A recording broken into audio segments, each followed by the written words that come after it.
Selamat datang di channel Pemuja Malam. Jangan lupa like, share, and subscribe ya. Terima kasih.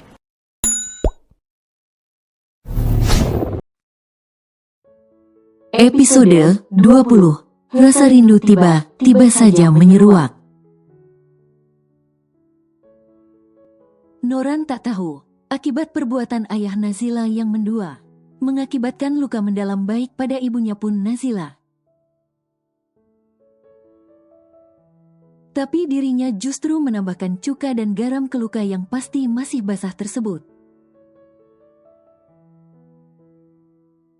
Bahkan Nazila pun berniat tidak menikah seumur hidupnya, karena tak ingin mengalami hal yang serupa.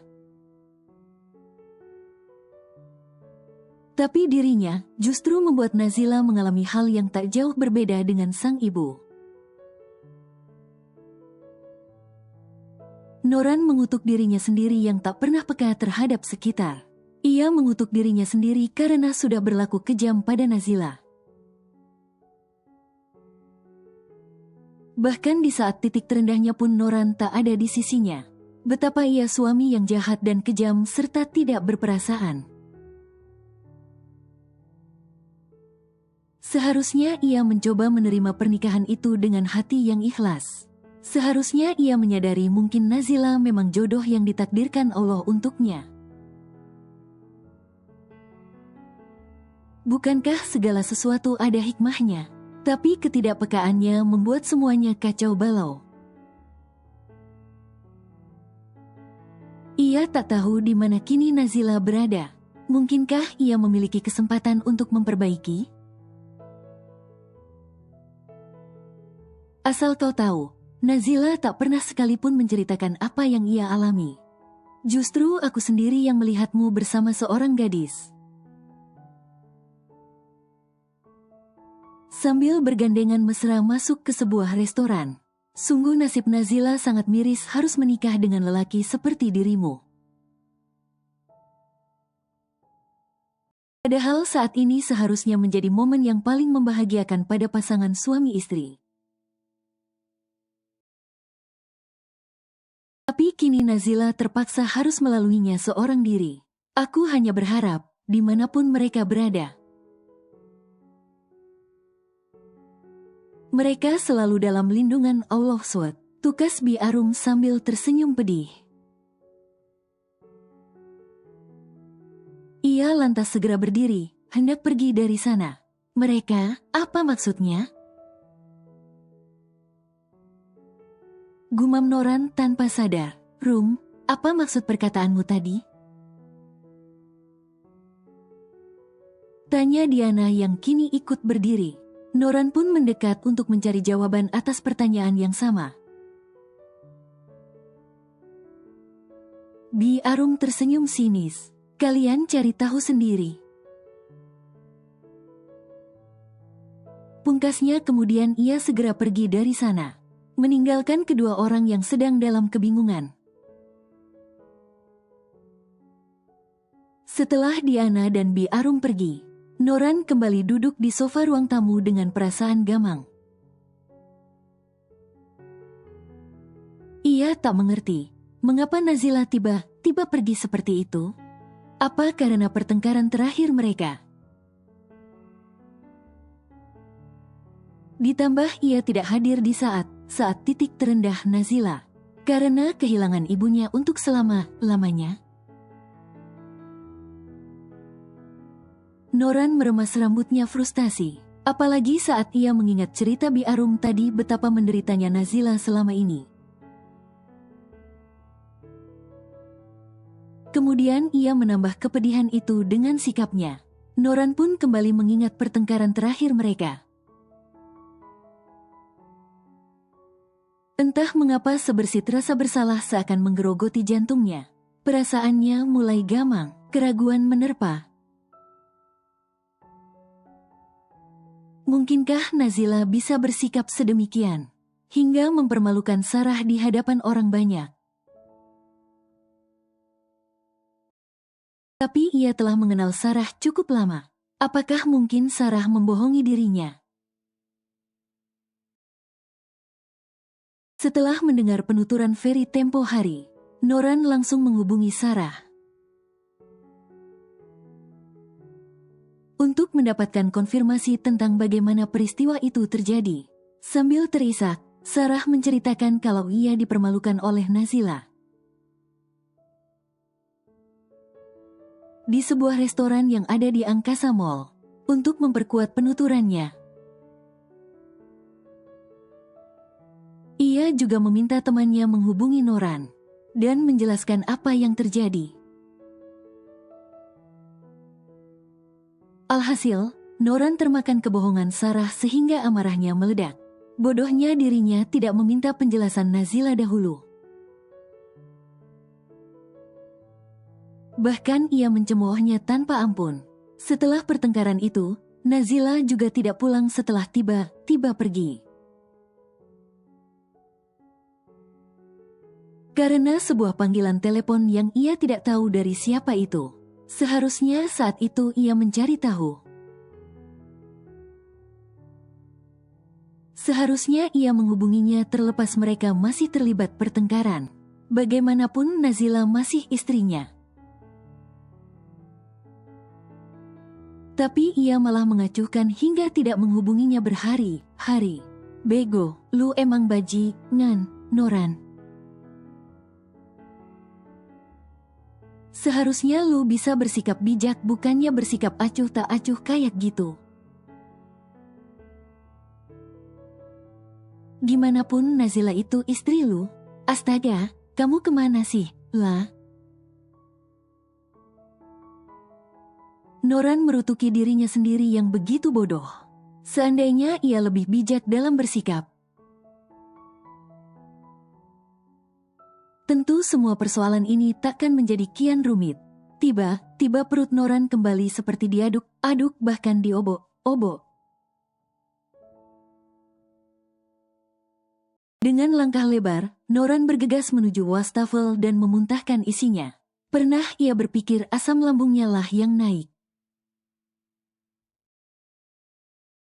Tapi saat dokter memeriksanya, tidak ada masalah apapun di tubuhnya. Kalau ia tidak mengidap sakit apapun. Lalu kenapa ia jadi begitu sering merasa mual dan muntah? Kadang ia merasa seperti perempuan hamil saja. Namun Noran tidak berpikir mungkin saja Nazila lah yang tengah hamil. Sebab ia tidak pernah tahu kalau seorang suami pun juga bisa mengalami morning sickness.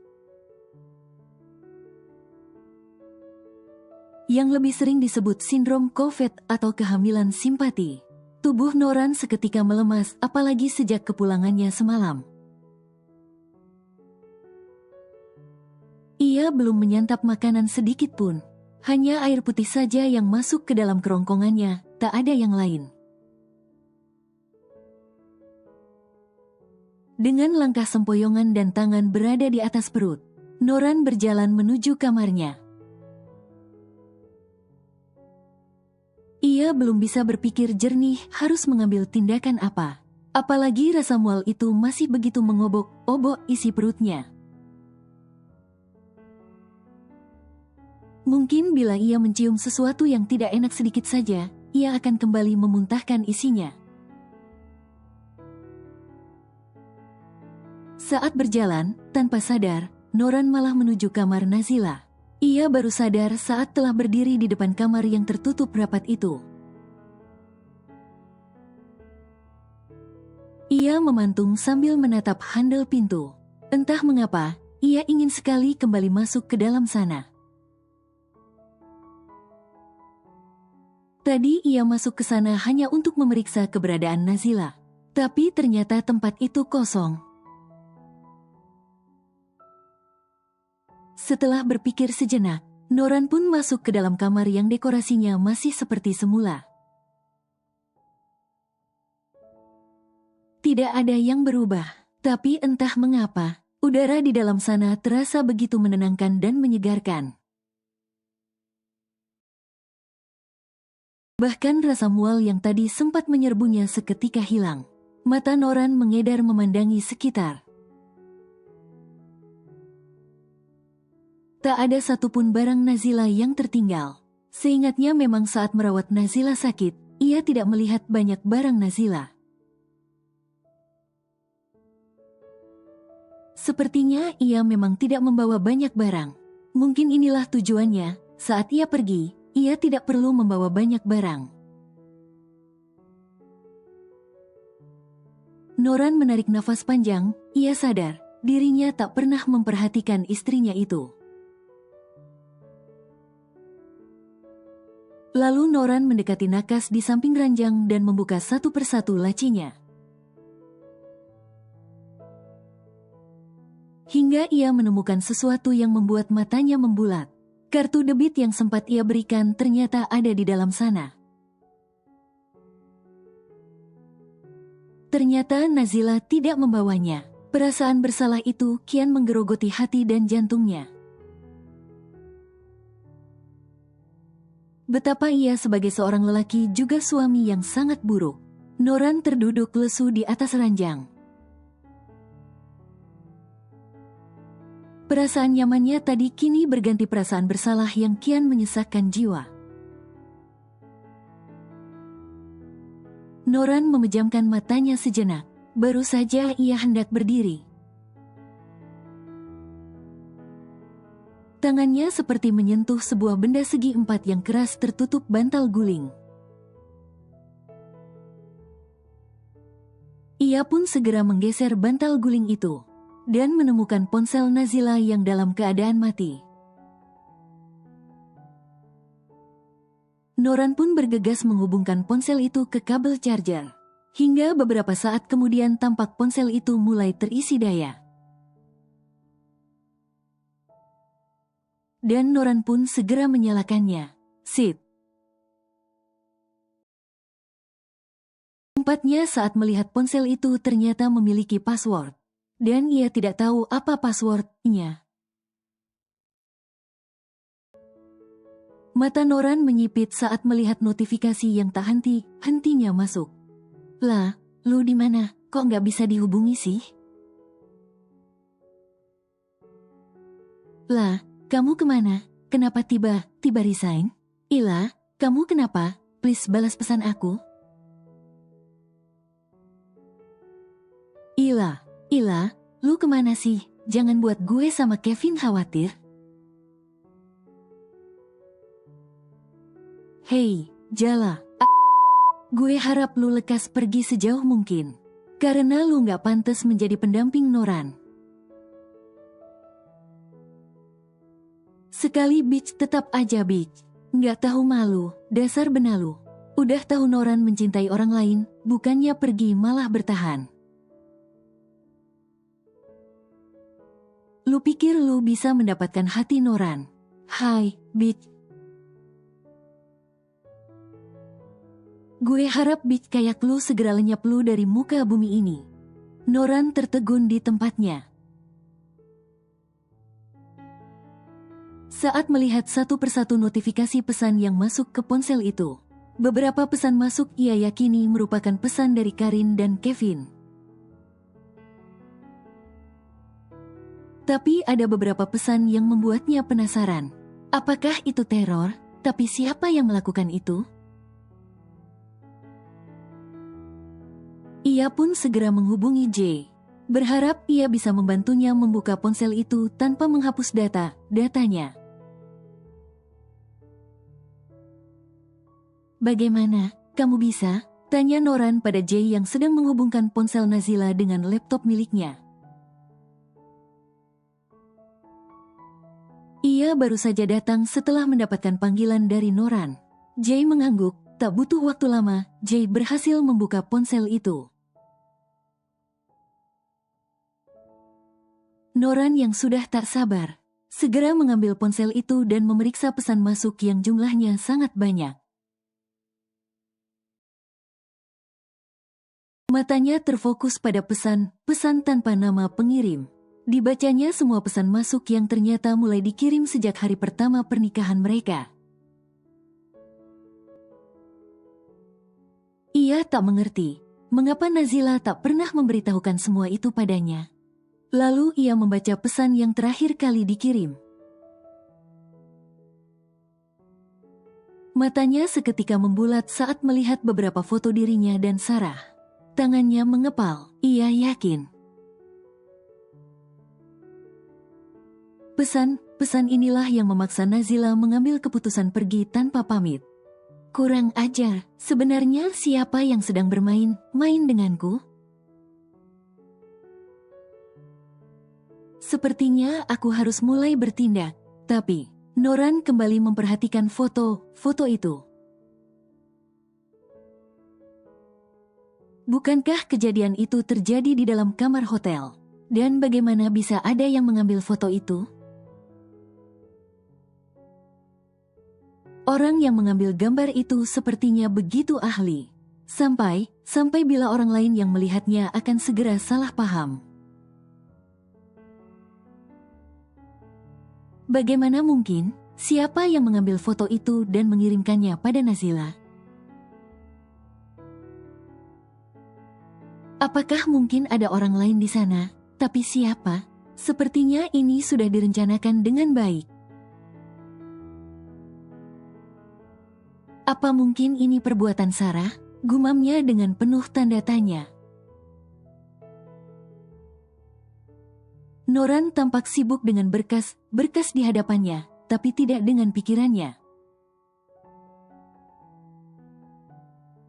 Sudah 2 hari berlalu, tapi ia tak kunjung menemukan keberadaan Nazila. Ia sudah meminta orang mencari keberadaan Nazila. Namun aneh, Nazila hilang bak di telan bumi. Jejaknya tidak terlihat sama sekali. Noran sampai frustasi dan melemparkan berkas di tangannya kasar ke atas meja. "Kamu di mana, lah? Maafkan aku kalau sikapku selama ini sangat buruk. Maafin aku yang tidak pernah mempedulikan dan memikirkan keadaanmu. Aku mohon kembalilah, lah. Aku, Uwek." Noran terduduk lemas di lantai setelah kembali memuntahkan isi perutnya. Kepalanya terasa begitu pusing karena hampir semalaman ia terjaga dari tidurnya. Di dalam pikirannya saat ini hanya ada Nazila. Entah di mana perempuan itu sekarang dan bagaimana keadaannya. Apalagi perempuan yang berstatus istrinya itu dalam keadaan tidak baik saja. Ia pasti sedang dalam keadaan terpuruk karena kehilangan ibunya yang belum sekalipun ia temui. Ia merutuki dirinya yang belum pernah mengunjungi sekalipun ibu mertuanya itu. Menjadikan rasa bersalahnya kian menggunung. Namun, yang kini paling mengkhawatirkan bagaimana kalau Nazila sampai berbuat nekat. Untuk mengakhiri hidupnya karena tekanan demi tekanan yang menderanya selama ini. Tuan gak apa-apa? Tanya Jay cemas saat melihat Noran terduduk lemas di depan wastafel kamar mandi. Noran hanya mengangguk lesu dengan wajah pucat. Ia berusaha untuk berdiri, tapi karena tubuhnya terlalu lemas ia hampir tersungkur ke lantai. Untung saja Jay sigap menangkap tubuh Noran dan memapahnya keluar dari kamar mandi menuju sofa. Setelah Noran terduduk di sofa, Jay segera menuju dispenser di ruangan itu dan menuangkan air hangat ke dalam gelas. Dan memberikannya pada Noran. Dengan patuh, Noran meminum air hangat itu hingga tandas. "Tuan, apa perlu saya panggilkan dokter?" tanya Jay ragu. Noran menggeleng sambil menghela nafas. "Percuma, saya sudah beberapa kali menemui dokter dan hasilnya sama aku tidak apa-apa. Tidak ada yang salah di tubuhku," ujarnya. Jay mengerutkan keningnya merasa aneh. Kalau tidak apa mengapa Noran sering mengalami mual muntah akhir ini? Bahkan hal ini sudah terjadi sejak beberapa minggu yang lalu. Noran yang merasa diperhatikan pun lantas menoleh ke arah Jay yang tampak sedang mematung. Kenapa? Aneh. Jangankan kamu, saya pun merasa aneh. Dinyatakan sehat tapi mual muntah terus sudah seperti ibu hamil saja. Cetusnya sambil merebahkan kepalanya di sandaran sofa. Apa Nazila hamil? Gumam Jay pelan nyaris tanpa suara. Noran pulang ke apartemen dalam keadaan sangat kusut. Pikirannya benar kalut. Yang ada di pikirannya saat ini hanyalah di mana keberadaan Nazila. Detektif yang sengaja ia sewa untuk mencari keberadaan Nazila pun belum menemukan petunjuk. Saat berjalan menuju kamarnya, langkah Noran justru berbelok ke arah kamar Nazila. Ia sendiri bingung dengan tubuhnya yang seolah merindukan keberadaan istrinya itu. Lah, gumamnya lirih seraya menatap sekitar. Berharap sosok yang dicarinya itu muncul di hadapannya. Tapi sepertinya harapan itu tinggallah harapan. Nazila sudah pergi meninggalkannya entah kemana. Noran menghempaskan tubuh lelahnya di atas ranjang Nazila. Dihirupnya dalam aroma tubuh Nazila yang tertinggal di ranjang itu. Sungguh menenangkan jiwa raganya. Entah mengapa, aroma Nazila mampu membuatnya begitu nyaman. Rasa rindu tiba saja menyeruak memenuhi rongga dadanya. Membuatnya merasa sesak sekaligus sakit lalu tanpa sadar Noran terisak lirih. Entah mengapa tiba ia merasa cengeng seperti ini. Membayangkan sesuatu yang buruk terjadi pada Nazila. Noran menggeleng sambil memeluk erat bantal guling Nazila. Ya Allah, tolong lindungilah Nazila dimanapun berada.